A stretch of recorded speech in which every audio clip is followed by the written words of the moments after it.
ನಮಸ್ಕಾರ ಸ್ನೇಹಿತರೆ, ವಿಡಿಯೋ ಪ್ರಾರಂಭ ಮಾಡೋಕ್ಕಿಂತ ಮುಂಚೆ ಯಾರೆಲ್ಲ ಫಸ್ಟ್ ಟೈಮ್ ನನ್ನ ಚಾನಲ್ ವಿಸಿಟ್ ಮಾಡ್ತಾ ಇದ್ರೆ ದಯವಿಟ್ಟು ಚಾನಲ್ಗೆ ಸಬ್ಸ್ಕ್ರೈಬ್ ಮಾಡ್ಕೊಂಡು ಬೆಲ್ ಐಕಾನ್ ಅನ್ನು ಕ್ಲಿಕ್ ಮಾಡಿ. ಇವತ್ತಿನ ಲೈವ್ ನಲ್ಲಿ ನಡೆದಂತ ಹೈಲೈಟ್ ಆಫ್ ದಿ ಮೂವ್ಮೆಂಟ್ ಏನಪ್ಪಾ ಅಂದ್ರೆ, ಅದು ಬಿಗ್ ಬಾಸ್ ಮನೆಗೆ ಕ್ಯಾಪ್ಟನ್ ಆಗಿ ಈಗ ಕಾವ್ಯ ಅವರು ಸೆಲೆಕ್ಟ್ ಆಗಿದ್ದಾರೆ ಅಂತ ತಿಳಿದು ಬರ್ತಾ ಇದೆ. ಈಗಾಗಲೇ ನೀವೆಲ್ಲರೂ ಪ್ರೋಮೋನ ನೋಡಿದ್ರೆ, ಪ್ರೋಮೋದಲ್ಲಿ ಮಾಡೋರು ತುಂಬಾ ಅಂದ್ರೆ ತುಂಬಾ ರೆಬಲ್ ಆಗಿ ಫಸ್ಟ್ ಟೈಮ್ ವಾಯ್ಸ್ ಐತಿ ಅವ್ರ ಕುರಿತಾಗಿ ಅವ್ರು ಮಾತಾಡ್ತಾ ಇದ್ರು. ಎಲ್ಲೋ ಒಂದ್ ಕಡೆ ಪ್ರೋಮೋ ಕೊಟ್ಟ ನಾವು ನೋಡ್ಕೊಂಡ್ರೆ ಮಾಡೋರೇ ನಿಜವಾಗ್ಲೂ ಕ್ಯಾಪ್ಟನ್ ಆಗೋದ್ರೇನೋ, ಮಾಡೋರು ಮಾತಾಡ್ಬೇಕಾದ್ರೆ ಅಲ್ಲಿ ವೀಕ್ಷಕರಿಂದ ಶಿಳ್ಳೆ ಚಪ್ಪಾಳೆ ಜಾಸ್ತಿ ಬರ್ತಾ ಇತ್ತು. ಎಲ್ಲೋ ಒಂದ್ ಕಡೆ ಈ ಒಂದು ಕ್ಯಾಪ್ಟನ್ಸಿ ರೇಸ್ ನಲ್ಲಿ ಮಾಡೋರೆ ಗೆದ್ದಿದ್ದಾರೆ ಏನೋ ಅನ್ನೋ ಡೌಟ್ ಬರೋ ತರ ಆ ಪ್ರೋಮೋನ ರಿಲೀಸ್ ಮಾಡಿದ್ರು. ಬಟ್ ಆಕ್ಚುಲಿ ಆಗಿ ಈ ಒಂದು ವಾರದ ಕ್ಯಾಪ್ಟನ್ಸಿ ರೇಸ್ ನಲ್ಲಿ ಬಿಗ್ ಬಾಸ್ ಮನೆಗೆ ಬಂದಂತ ವೀಕ್ಷಕರಿಂದ ಅತಿ ಹೆಚ್ಚು ಓಟ್ ಪಡ್ಕೊಂಡು ಕಾವ್ಯ ಅವರು ಕ್ಯಾಪ್ಟನ್ ಆಗಿದ್ದಾರೆ ಅಂತ ಈಗ ತಿಳಿದು ಬರ್ತಾ ಇದೆ.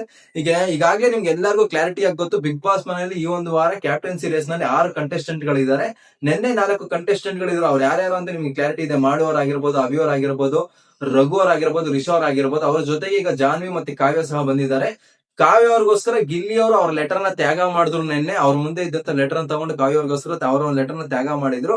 ಅಂಡ್ ಇಲ್ಲಿ ಜಾನ್ವಿ ಅವ್ರಿಗೋಸ್ಕರ ಅಶ್ವಿನಿ ಗೌಡ ಅವ್ರ ಲೆಟರ್ ನ ತ್ಯಾಗ ಮಾಡಿದ್ರು. ಜಾನ್ವಿ ಅವ್ರ ಮಗ ಬರ್ದಿರುವಂತ ಲೆಟರ್ ಅಶ್ವಿನಿ ಜಾನ್ವಿ ಅವ್ರಿಗೆ ತುಂಬಾ ಯೂಸ್ ಆಗುತ್ತೆ ಅನ್ಬಿಟ್ಟು ಅಶ್ವಿನಿ ಗೌಡರು ತುಂಬಾ ಎಮೋಷನಲ್ ಆಗ್ಬಿಟ್ಟು ಜಾನ್ವಿ ಅವ್ರಿಗೋಸ್ಕರ ಆ ಒಂದು ಲೆಟರ್ ನ ತ್ಯಾಗ ಮಾಡಿದ್ರು. ಸೊ ಇವರಿಬ್ರು ಸಹ ಕ್ಯಾಪ್ಟನ್ಸಿ ರೇಸ್ ನಲ್ಲಿ ಇದ್ರು. ಸೊ 6 ಕಂಟೆಸ್ಟೆಂಟ್ ಗಳೇನಿದ್ದಾರೆ, 6 ಕಂಟೆಸ್ಟೆಂಟ್ ಗಳು ಬಿಗ್ ಬಾಸ್ ಮನೆಗೆ ಬಂದಂತ ವೀಕ್ಷಕರ ಹತ್ರ ರಿಕ್ವೆಸ್ಟ್ ಮಾಡ್ಬೇಕಾಯ್ತು, ನಮ್ಗೆ ಯಾಕೆ ಕ್ಯಾಪ್ಟನ್ ಆಗೋದಕ್ಕೆ ಅರ್ಹತೆ ಇದೆ, ನಾವ್ ಯಾಕೆ ಕ್ಯಾಪ್ಟನ್ ಆಗ್ಬೇಕು ಅಂತ.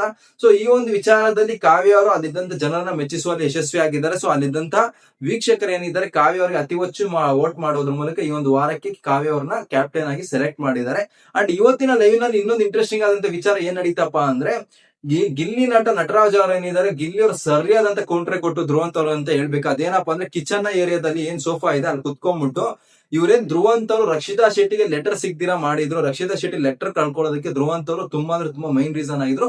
ಧ್ರುವಂತ್ ಅವರು ರಕ್ಷಿತಾ ಶೆಟ್ಟಿನ ತುಂಬಾ ಫೇಕ್ ನಾಟಕ ಆಡ್ತಾಳೆ ಅದು ಇದು ಅಂತ ಮಾತಾಡಿದ್ರು. ಸೊ ಆ ಒಂದು ವಿಚಾರಕ್ಕೆ ರಕ್ಷಿತಾ ಶೆಟ್ಟಿಯ ಬ್ಲರ್ ಆಗಿರುವಂತ ಒಂದು ಲೆಟರ್ ಇದೆಯಲ್ಲ, ಬ್ಲರ್ ಆಗಿರುವಂತ ಲೆಟರ್ ಕೊಡ್ತಾರಲ್ಲ, ಯಾರು ಬರ್ದಿರೋ ಲೆಟರ್ ಅಂತ, ಆ ಲೆಟರ್ ನ ಹಿಡ್ಕೊಂಡು ಧ್ರುವಂತ್ ಅವ್ರ ಪಕ್ಕದಲ್ಲೇ ಕೂತಿದ್ರು.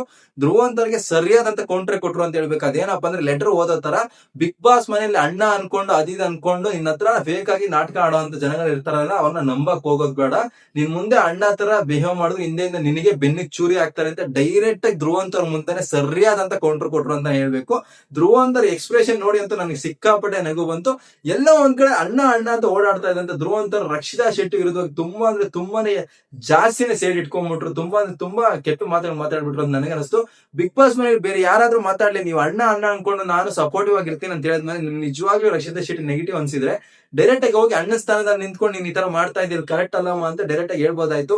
ಎಲ್ಲೋ ಒಂದ್ ಕಡೆ ಅವ್ರಿಗೆ ಬಂದಂತ ಲೆಟರ್ ನ ಸಿಗದೆ ಇರೋದಕ್ಕಾಗಿರ್ಬೋದು, ಬಿಗ್ ಬಾಸ್ ಮನೆಯಿಂದ ಬೇರೆ ಕಂಟೆಸ್ಟೆಂಟ್ ಗಳ ನೆಗೆಟಿವ್ ಆಗಿ ಮಾತಾಡೋದಾಗಿರ್ಬೋದು, ರಕ್ಷಿತಾ ಶೆಟ್ಟಿ ವಿಚಾರದಲ್ಲಿ ಧ್ರುವಂತ್ ಅವ್ರು ತುಂಬಾ ರಾಂಗ್ ಮಾಡಿದೆ ಅಂತ ಅನ್ಬೇಕು. ಸೊ ಈ ಒಂದು ವಿಚಾರದಲ್ಲಿ ಗಿಲ್ಲಿ ಅವ್ರು ಸರಿಯಾದಂತ ಕೌಂಟ್ರೆ ಕೊಟ್ಟರು ಧ್ರುವಂತ್ ಅವ್ರಿಗೆ. ರಕ್ಷಿತಾ ಶೆಟ್ಟಿ ಬ್ಲರ್ ಆಗಿರುವಂತ ಒಂದು ಲೆಟರ್ ನ ಹಿಡ್ಕೊಂಡು ಧ್ರುವಂತ್ ಅವ್ರಿಗೆ ಏನು ಪಂಚಸ್ ಮೇಲೆ ಪಂಚಸ್ ಹಾಕಿದ್ರು. ಅಣ್ಣ ಅಂತ ಹೇಳ್ಕೊಂಡು ಬೆನ್ನಿಗೆ ಚೂರಿ ಹಾಕೋರ್ನೆಲ್ಲ ನಂಬೇಡ ಅದು ಇದು ಅಂತ. ಅಂಡ್ ಧ್ರುವಂತ್ ಅವ್ರಿಗೂ ಸಹ ಕರೆಕ್ಟ್ ಆಗಿ ಸರಿಯಾಗಿ ಬಿದ್ದಿರುತ್ತೆ ಏಟು. ಅಂಡ್ ಲೈವ್ ನಲ್ಲಿ ಇನ್ನೊಂದು ವಿಚಾರ ಏನಪ್ಪಾ ನಡೀತು ಅಂದ್ರೆ, ಅದು ಅಶ್ವಿನಿ ಗೌಡ ಅವರು ತುಂಬಾ ಎಮೋಷನಲ್ ಆಗಿ ಜಾನ್ವಿ ಅವ್ರಿಗೋಸ್ಕರ ಲೆಟರ್ ನ ತ್ಯಾಗ ಮಾಡಿದ್ದಾರೆ. ಅಂಡ್ ಬಿಗ್ ಬಾಸ್ ಮನೆಯಲ್ಲಿ ಈ ವಾರ ಯಾವುದೇ ರೀತಿಯ ಫಿಸಿಕಲ್ ಟಾಸ್ಕ್ ಇಲ್ಲದೆ ಇರೋದ್ರಿಂದ ಇಲ್ಲಿ ಬಿಗ್ ಬಾಸ್ ಮನೆ ಕಂಟೆಸ್ಟೆಂಟ್ ಗಳು ಏನ್ ಮಾಡ್ಕೊಂಡ್ಬಿಟ್ಟಿದ್ದಾರೆ ಅಂದ್ರೆ, ಕೇವಲ ಬೇರೆ ಕಂಟೆಸ್ಟೆಂಟ್ ಗಳ ವಿರುದ್ಧವಾಗಿ ನೆಗೆಟಿವ್ ಆಗಿ ಮಾತಾಡೋದು, ಬೇರೆ ಕಂಟೆಸ್ಟೆಂಟ್ ಗಳು ಹಂಗೆ, ಬೇರೆ ಕಂಟೆಸ್ಟೆಂಟ್ ಗಳು ಹಿಂಗೆ ಅಂತ ನೆಗೆಟಿವ್ ಮಾತಾಡೋದನ್ನೇ ಅವ್ರು ಫುಟೇಜ್ ಮಾಡ್ಕೊಂಡ್ಬಿಟ್ಟಿದ್ದಾರೆ. ಇವತ್ತಿನ ಲೈವ್ ನಲ್ಲೂ ಸಹ ರಿಷವ್ ಅವರು ಮತ್ತೆ ರಾಶಿಕ್ ಅವರು ತುಂಬಾ ಅಂದ್ರೆ ತುಂಬಾ ನೆಗೆಟಿವ್ ಆಗಿ ಮಾತಾಡ್ತಾ ಇದ್ರು.